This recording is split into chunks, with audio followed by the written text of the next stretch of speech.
मेरा 15 साल का देवर मेरे पति के काम पर जाते ही मुझसे मेरी शादी की वीडियो मांगता और कहता कि भाभी यूएसबी दे दो, टीवी में लगाकर देख लूंगा। मैं भी उसे दे दिया करती थी। फिर वो अपना कमरा लॉक करके वीडियो देखता था और 1 घंटे बाद यूएसबी वापस कर दिया करता था और साथ ही 2000 का नोट दे दिया करता था। पर अब मुझे शक सा होने लगा था कि उसके पास इतने पैसे कहाँ से आ रहे हैं। एक दिन यूएसबी देने के बाद मैं उसके कमरे में छुप गई, पर जैसे ही उसने टीवी पर यूएसबी लगाई मेरे होश उड़ गए, क्योंकि टीवी पर तो मेरी रात के 9 बज रहे थे। मैंने टीवी चलाया और न्यूज चैनल लगा दिया। वहां कोई टीवी प्रोग्राम चल रहा था जिसमें भाभी और देवर आपस में मिलकर बेचारे पति को धोखा दे रहे थे।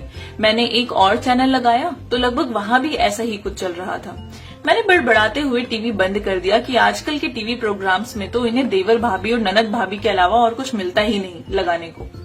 बस हर तरफ देवर और भाभी के चर्चे होते हैं। इसलिए मैं तो बहुत खुशकिस्मत थी, क्योंकि मेरे देवर बहुत अच्छा था और मेरी बहुत इज्जत भी करता था। अभी मैंने टीवी बंद किया ही था कि मेरी नजर घड़ी पर गई। रात के 10 बज रहे थे। अब तक तो मेरे पति को आ जाना चाहिए था। 5 बजे दफ्तर से छुट्टी होती थी और वो 6 बजे तक आ जाते थे, मगर आज तो बहुत लेट हो गया और वो अभी तक नहीं आए थे। उन्हीं का इंतजार करते करते टीवी लगाकर बैठ गई थी कि थोड़ा वक्त कट जाएगा। अब तो 11 बज गए। मेरी तो जान ही अटक गई। अजीब अजीब से ख्याल आ रहे थे कि कहीं उनके साथ कुछ बुरा तो नहीं हुआ होगा। फोन भी तो नहीं उठा रहे थे। फिर मैं अपने देवर के कमरे में गई। वो सो रहा था।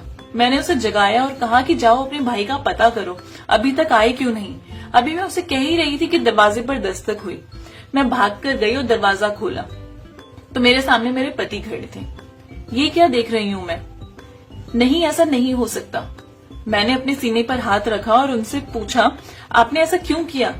हमारी खुशगवार शादीशुदा जिंदगी को 3 साल गुजर गए थे और बस एक बच्चे की कमी थी, लेकिन मेरे पति ने कभी इस बात का मुझे ताना तो नहीं दिया था और अब अचानक से उन्होंने दूसरी शादी कर ली। मैं किसी मूर्ति की तरह वहां खड़ी थी और वो अपनी दूसरी पत्नी को घर के अंदर ले आए। मैंने चिल्लाते हुए पूछा, आपने क्यों किया? अगर बच्ची की इतनी ही चाहत थी तो मुझे पहले क्यों नहीं बताया कि मैं दूसरी शादी करने वाला हूँ? छुपकर धोखा देने की क्या जरूरत थी? मेरे पति ने भी गुस्से से कहा, मैंने बच्ची की वजह से शादी नहीं की, तुम्हारी हरकतों की वजह से की है। मैं सुन्न हो गई थी। कुछ समझ ही नहीं आ रहा था। मैंने ऐसा क्या किया? मैं तो हमेशा आपके लिए ईमानदार रही। उन्होंने जेब से मोबाइल निकालकर मेरे सामने किया। ये देखो अपनी आंखों से, तुम मुझसे पहले किस किस की बीवी रह चुकी हो। उनकी ऐसे बातें सुन के ऐसा लगा कि अभी जमीन फट जाए और मैं इसमें समा जाऊं। मैंने उसका मोबाइल देखा तो उसमें मेरी कुछ तस्वीरें और शादी की कुछ वीडियोस थी। मैं देखते देखते सब समझ गई कि क्या हुआ है। मैं 3 साल पहले पहुंच गई। अब मैं शादी करके इस घर में आई थी। मेरा नाम है सिमरन। हम 3 बहनें थी, भाई कोई नहीं था।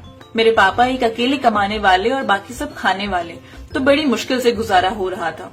अब बेटे की ख्वाहिश में बेटियों की लाइन लगा दी थी और अब उनकी शादी के वक्त तो पहले से भी बुरा हाल हो गया था। मेरी बड़ी बहन ने छोटी सी उम्र में ही घर के कामकाज सीखने शुरू कर दिए थे और माँ से सिलाई सीखकर पापा के बोझ को थोड़ा कम करने की कोशिश करने लगी थी।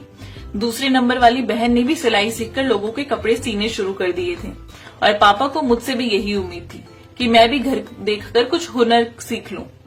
मुझे अपने घर का माहौल कभी पसंद नहीं आया था, जहाँ ख्वाहिशें मारनी पड़ती थी और एक एक चीज के लिए तरसना पड़ता था। थोड़ी गोरी चिट्टी थी मैं और मुझे इस बात का पूरा एहसास था कि मैं बहुत सुंदर हूँ। मैं अपनी माँ और बहनों की तरह एक घर से दूसरे गरीब घर में नहीं जाना चाहती थी। मैंने अपनी माँ से साफ कह दिया था कि मैं किसी अमीर घर में शादी करूंगी या फिर किसी ऐसे घर में जहाँ लोग ज्यादा ना हो और मैं रानी बनकर राज कर सकूं। और किस्मत ने मुझे वो मौका भी दे दिया और मेरी मुलाकात करण से हो गई। मैं अपनी दोस्त की शादी में गई थी और वो मेरी दोस्त के पापा का रिश्तेदार था।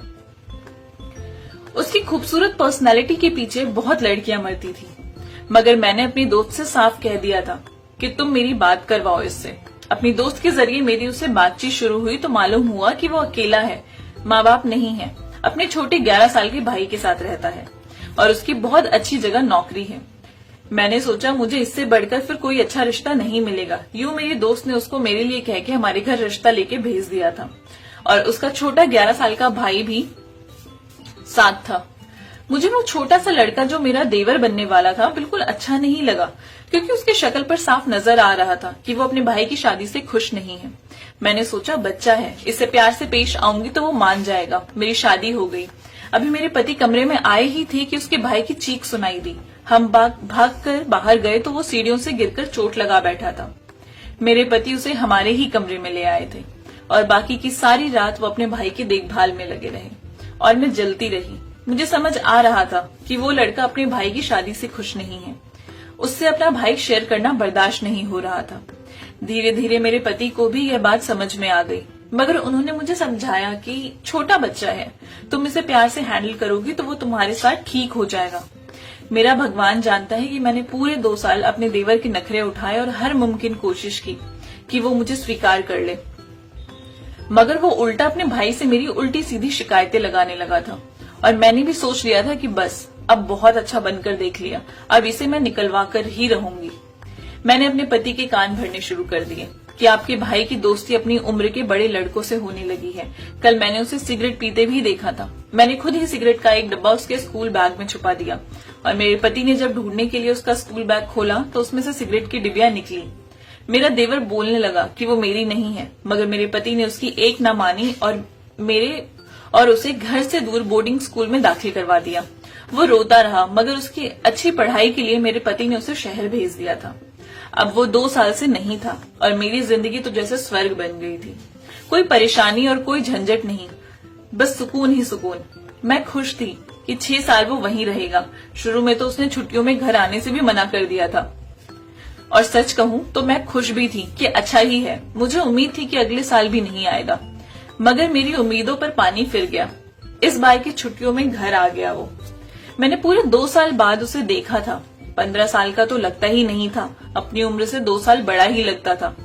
मुझे मालूम था कि अब की बार वो घर आया है तो जरूर फिर से मेरे खिलाफ मुंह खोलेगा और अपने भाई को भी मेरे खिलाफ करने की कोशिश करेगा। मगर मैं उस वक्त हक्की बक्की रह गई जब उसने अपने पिछले किए की मुझसे माफी मांगी और पहले की तरह बदतमीज भी नहीं लग रहा था। ज्यादातर वक्त वो अपने कमरे में ही गुजारता था और खाना हम दोनों के साथ मिलकर खाता था। मेरे पति भी उसकी बदलती हुई आदत से बहुत खुश थे। एक दिन वो मेरे पास आया और मुझे कहने लगा, भाभी अपनी शादी की वीडियो दीजिएगा, मुझे देखनी है। उस वक्त तो देखी नहीं, अब दिल कर रहा है कि देखूं। मैंने कहा वो तो यूएसबी में है। कहने लगा, हाँ तो यूएसबी टीवी पर लगाकर देख लूंगा। मुझे कैसे ऐतराज हो सकता था। मैं अपने कमरे में गई और उसे यूएसबी लाकर दे दी।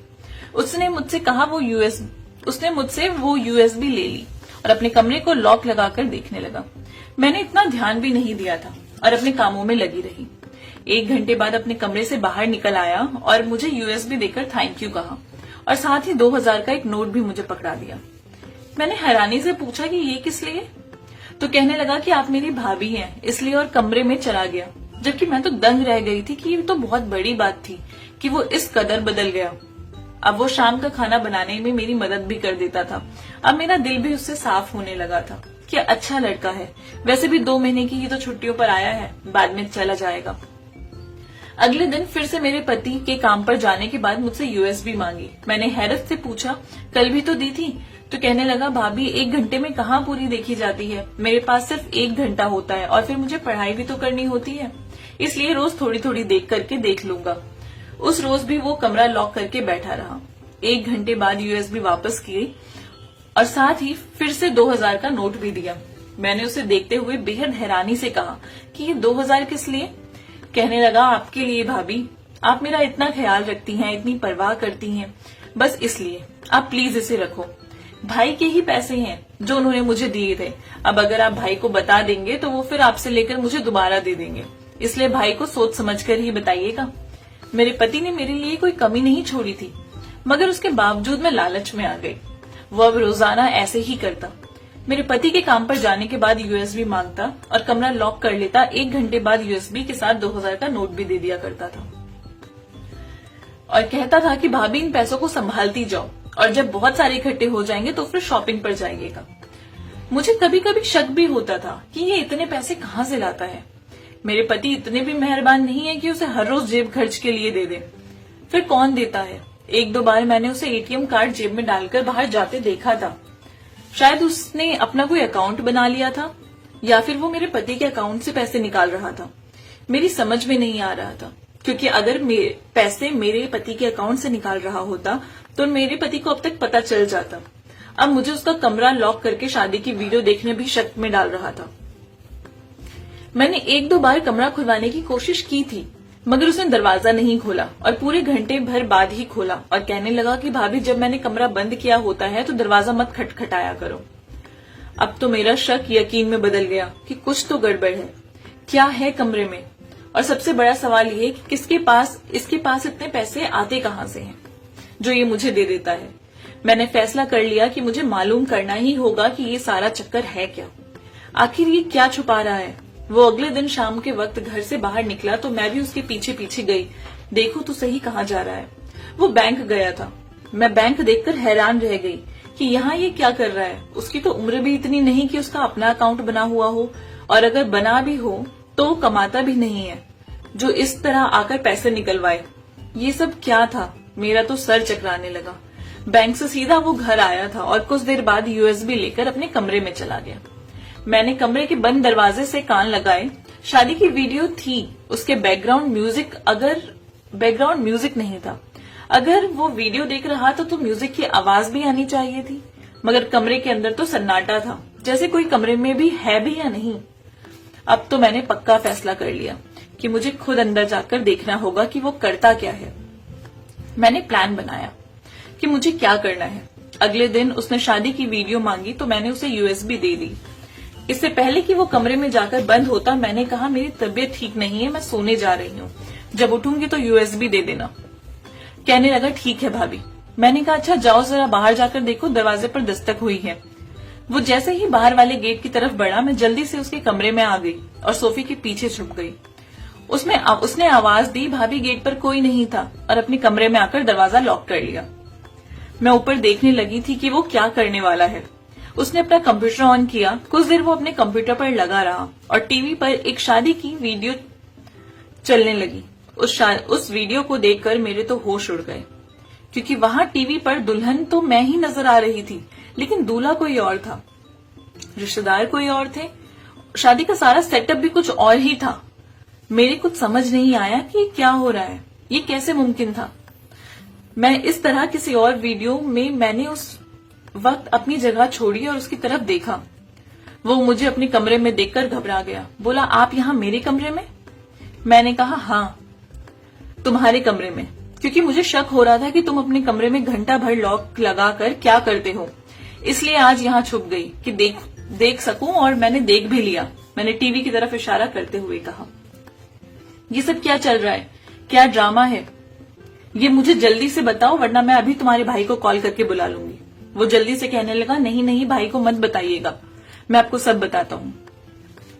मैं असल में वीडियो एडिटिंग सीख रहा हूँ। भाई को और आपको सिर्फ इसलिए नहीं बताया क्योंकि भाई गुस्सा करते हैं कि पहले पढ़ाई कर लो।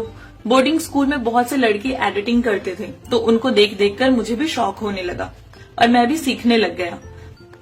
हम लोग सिर्फ शौकिया करते थे, मगर फिर वीडियो एडिटिंग के प्रोजेक्ट मिलने लगे और हमें इसके बदले पैसे मिलने लगे। मैंने कहा, वो सब तो ठीक है, मुझे ये बताओ कि मेरी शादी की वीडियो क्यों मांगते थे तुम? उसे भी एडिट कर रहे थे ना? कहने लगा, मैं ज्यादा कुछ नहीं कर रहा था, बस दूल्हा और दुल्हन के चेहरे बदल रहा था। मुझे शादी की वीडियो एडिटिंग करने का प्रोजेक्ट मिला था। काम बस इतना था कि किसी की भी शादी की वीडियो एडिट करके उसमें दूल्हा दुल्हन के चेहरे बदल देने थे। मैं बस यही कर रहा था। आपकी शादी की वीडियो एडिट करके वीडियो बना लेता था और बहुत सारे पैसे मिलते थे, जिनमें से आधे मैं आपको दे देता हूँ। अभी आप जो देख रही हैं टीवी पर, इसमें से मैंने सब कुछ बदल कर लिया है, बस आपकी जगह किसी और दुल्हन का चेहरा लगाना है, फिर ये तैयार हो जाएगी। मैं कुछ कुछ समझ रही थी, लेकिन कुछ ऐसा था जो मेरी समझ में बिल्कुल नहीं आ रहा था। वो कहने लगा, भाभी इसमें कुछ गलत नहीं है, ना ही मैं गलत कर रहा हूँ। लोग इतनी महंगी महंगी शादी की वीडियोस नहीं बनवाते, क्योंकि फोटोग्राफर और मूवी मेकर लेते हैं, इसलिए 10-15 हजार देकर वो किसी की भी शादी की वीडियो में अपने चेहरे लगवा लेते हैं। मेरे पास तो किसी की शादी की वीडियो नहीं थी। आपकी शादी का ख्याल आया तो मैंने सोचा क्या आपसे वीडियो ले लेता हूँ। प्लीज भाई को मत बताइएगा। मैं पढ़ाई भी तो करता हूँ, अकाउंट भी किसी और के नाम पर है, मगर मैं इस्तेमाल करता हूँ। उसकी सारी बातें सुनकर मैं बाहर आ गई। जो कुछ बता रहा था वो सब कुछ टीवी स्क्रीन पर नजर आ रहा था। उसने मेरी जगह किसी और दुल्हन का चेहरा एडिट करके मुझे दिखाया था और तसल्ली करवाई थी। रोज के 2000 रुपए मिल रहे थे और क्या चाहिए था, जबकि मेरा तो कोई नुकसान भी नहीं था। मगर जाने दिल को क्यों तसल्ली नहीं मिल रही थी। कुछ गलत होने का खटका दिल को सता रहा था। यूं ही दिन गुजरने लगे। मैंने नोटिस किया कि अब ना जाने क्यों मेरे पति का रवैया कुछ बदलने लगा था। अब वो मुझसे बात भी नहीं करते थे, काम से आते ही सो जाते थे। मैंने सोचा कि काम का प्रेशर होगा, इसलिए ज्यादा सीरियस नहीं लिया। मगर अब पति के साथ खड़ी उनकी दूसरी बीवी को देखकर मैं सन्न रह गई थी। मैंने क्या किया है? मेरे पति ने मेरे सामने मोबाइल किया और कहा, मुझे तुमसे ये उम्मीद नहीं थी, तुम मुझसे पहले भी शादीशुदा रह चुकी होगी। मुझे तुम्हारी पहली शादी के सारे सबूत मिल चुके हैं। मैंने मोबाइल में वीडियो देखी तो कदमों तले जमीन निकल गई। ये तो वही वीडियो थी जो उस दिन मैंने अपने देवर के कमरे में देखी थी, जिसे वो एडिट कर रहा था। मेरे पति के मोबाइल में काफी सारी शादी की वीडियोस थी, जिसमें दुल्हन मैं बनी हुई थी और वो उसे किसी अनजान नंबर से सेंड हुई थी। मैं रोते हुए बोली, ये मैं नहीं हूँ, ये आपके भाई ने एडिटिंग की है, उसका काम है। रोज मुझसे शादी की वीडियो मांगता था, उसी ने किया है, मेरा कोई कसूर नहीं है।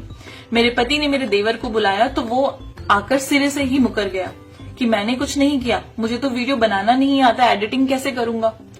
मैं बहुत सहम गई। उसने एकदम रंग बदला था। मैंने अपने पति को यकीन दिलाने की बहुत कोशिश की, कहा कि तस्वीरें और वीडियो झूठ हैं। आप सुबह मोहल्ले में जाकर किसी से भी पूछ लीजिएगा, इस वीडियो का भी मालूम करवाएंगे तो पता चल जाएगा कि ये नकली है। ठीक है, मैं सुबह सब बताऊंगा। अगर तुम सच्ची निकली तो ठीक है, वरना मेरे घर में तुम्हारे लिए कोई जगह नहीं होगी। वो अपनी दूसरी बीवी को लेकर कमरे में चले गए।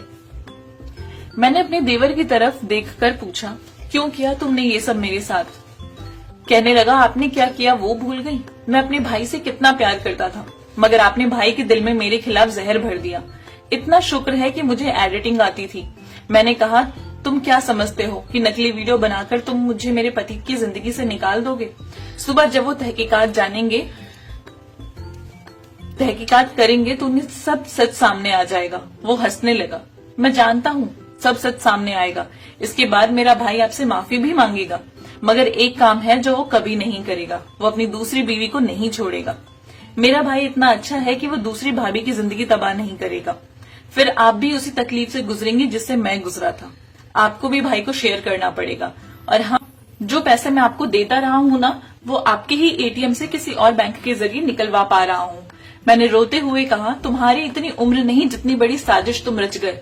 वो हंसते हुए कहने लगा, भाभी बोर्डिंग स्कूल में भी तो आपने ही भेजा था, मैं ये सब कुछ वहीं से सीखा हूँ।